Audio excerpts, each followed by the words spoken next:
AR တိုင်းဒေသကြီးမအူပင်ခရိုင်ပန်းတော်မြို့နယ်တမိုင်းဝင်ရွှေမြင့်တင်စေတော်မြတ်ကြီးဗုဒ္ဓပူဇနီးရပွဲတော်ကျင်းပရာမှာ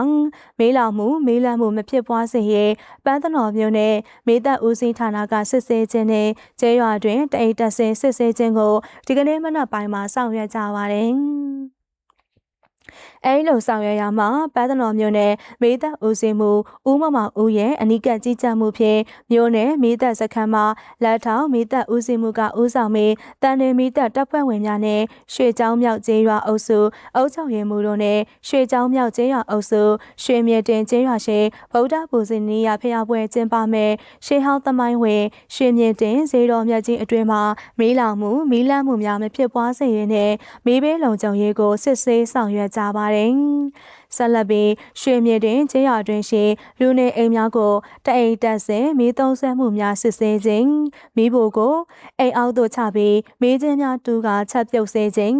ရေရရှိမှုအခြေအနေများကိုစစ်ဆေးအကြံပေးခြင်းနှင့်လျှက်စစ်မီအသုံးပြုမှုများစစ်ဆေးအကြံပေးခြင်းများကိုဆောင်ရွက်ကြပါသည်အဆိုပါပန်းတော်မြို့နယ်မေသက်ဦးစီးဌာနအနေဖြင့်မြို့နယ်တွင်ရှိဘုံတော်ကြီးကျောင်းများသာသနိကအဆောက်အုံများစာသင်ကျောင်းများ73စီရောင်းဆိုင်များဓာတ်မြေဩဇာအယောင်ဆိုင်များ